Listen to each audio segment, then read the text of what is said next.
In the town of Vladimir lived a young merchant named Ivan Dmitrich Aksionov. He had two shops and a house of his own. Aksionov was a handsome, fair-haired, curly-headed fellow, full of fun and very fond of singing. When quite a young man, he had been given to drink, and was riotous when he had too much, but after he married, he gave up drinking, except now and then.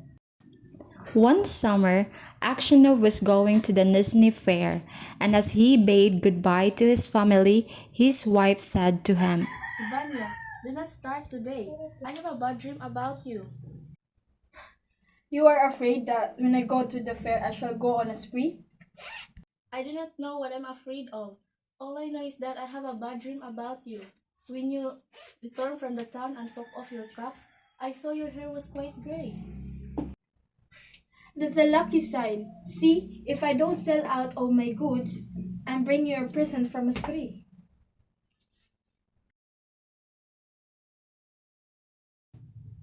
so he said goodbye to his family and drove away.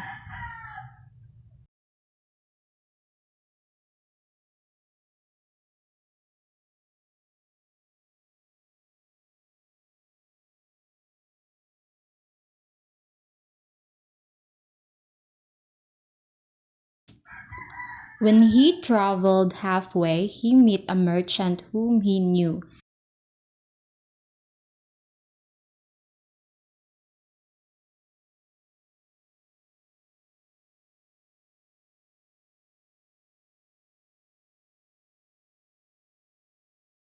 and they put up at the same inn for the night.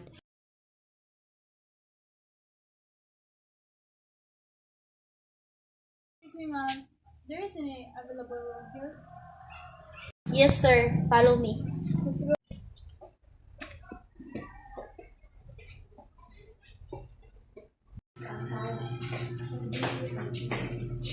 So, tell sir.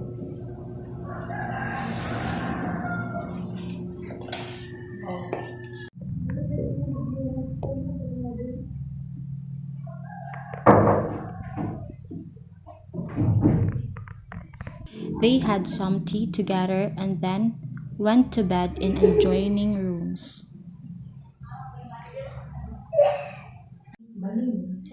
It was not Aksionov's habit to sleep late, and wishing to travel while it was still cool.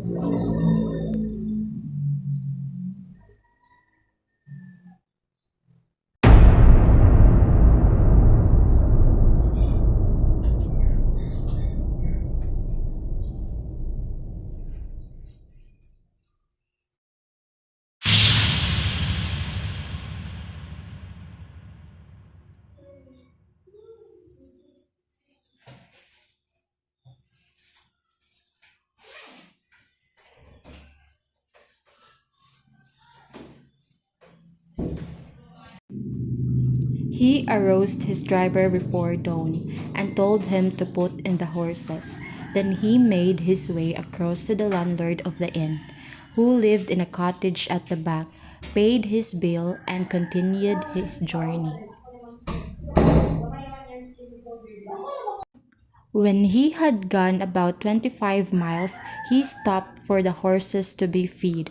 Aksionov rested a while in the passage of the inn. Then he stepped out into the porch and ordering a samovar to be heated. Suddenly, a troika drove up with tinkling bells and an official alighted, followed by two soldiers. He came to Aksionov and began to question him. Who are you and where did you came from? Won't you have some tea with me, sir? Where did you spend last night? Were you alone or with a fellow merchant? Did you see the other merchant this morning? Why did you leave the inn before dawn? You cross-question me as if I were a robber or a thief. I am traveling on my business on my own, and there is no need to question me. I am the police officer of this district, and I question you because the merchant with whom you spent last night has been found out with his throat cut. We must search your things.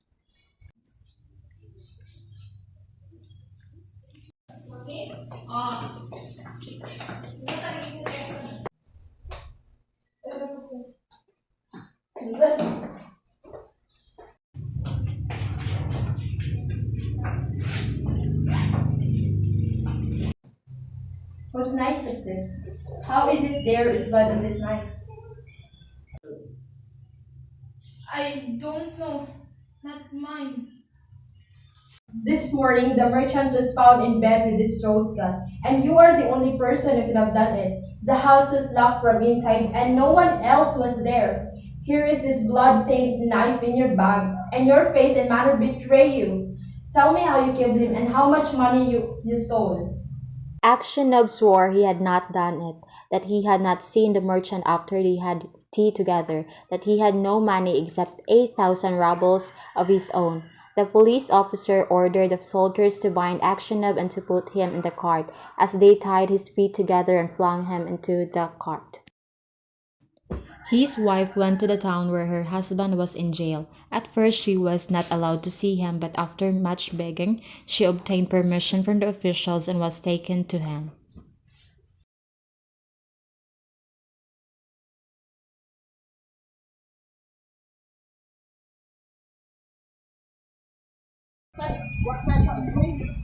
Vanya, what can we do now? We must petition the Caesar not to let an innocent man perish. It was not for nothing I dreamed your hair had turned gray. You remember? You shouldn't have started that day. Vanya, dearest, tell your wife the truth. Was it not you who did it? So you do suspect me? It seems that only God knows the truth.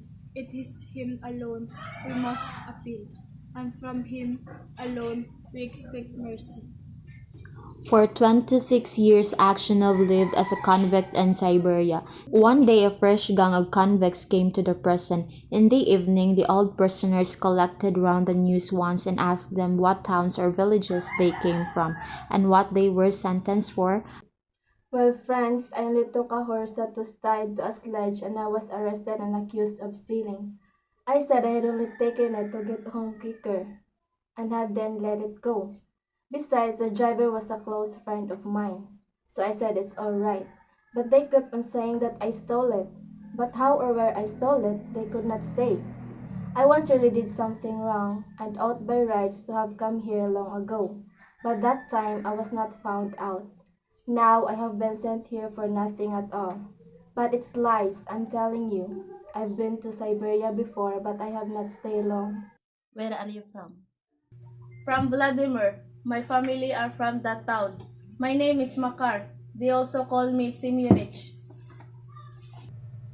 Tell me, Simonich, do you know anything about merchants of Aksionov from Vladimir? Are they still alive? Know them? Of course I do. The Actionals are rich, but their father is in Siberia. A sinner like ourselves, it seems. As for you, Granddad, how did you come here? For my sins, I have been imprisoned in 26 years. What sins?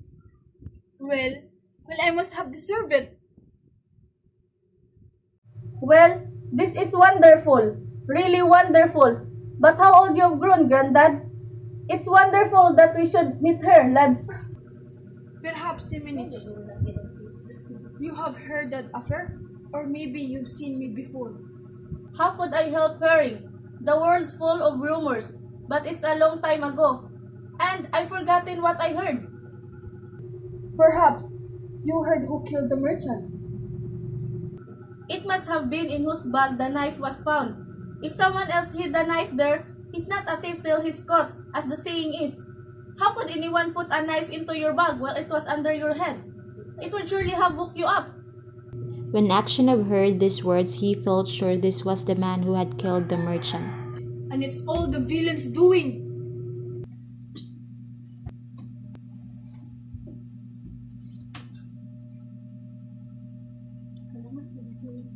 One night, when he was laying in the bed, he noticed some earth that came rolling out from under one of the shelves in which the prisoners lived.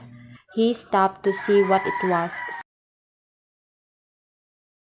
Suddenly, Makar Semyonich crept out from under the shelf and looked up at Aksionov with frightened face. Just keep quiet, old man, and you'll get out too, or else I will kill you. I have no wish to escape. You don't need to kill me, because you killed me long ago. And I'm telling you, so I do or so not, God shall direct.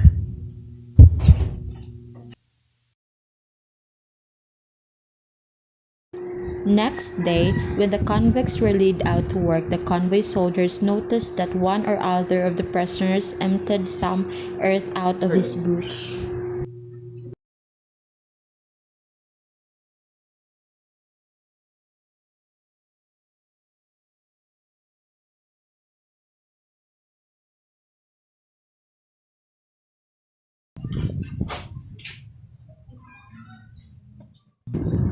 The prison was searched and the tunnel was found. The governor came and questioned all the prisoners to find out who had dug the hole. You are truthful, old man. Tell me before God, who dug the hole? Well, old man, tell me the truth. Who has been digging under the hole? I cannot say, Your Honor. It is not God's will that I should tell. Do what you like with me. I am in your hands.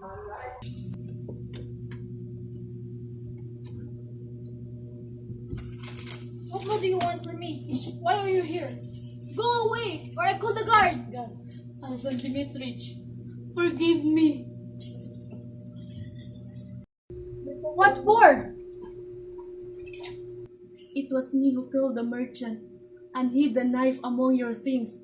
I meant to kill you too, but I heard a noise outside, so I put the knife in your bag and escaped out of the door. Ivan Dimitrich, forgive me for the love of God. Forgive me. I will confess that I was the one who killed the merchant, and you will be released and you can go to your home. It's easy for you to talk, but I suffered for 26 years. Where go now? My wife is dead. My children had forgotten me. Ivan Dimitrich, forgive me. When they flogged me with the knife, it was not so hard to bear as it is to see you now. Yet, you had pity on me and did not tell. For Christ's sake, forgive me, rich that I am. I will never forgive you, but only God will do that. Maybe I am worse than you. At these words, his heart grew light, and the longing for home left him. He no longer had any desire to leave the present, but only hoped for his last hour to come.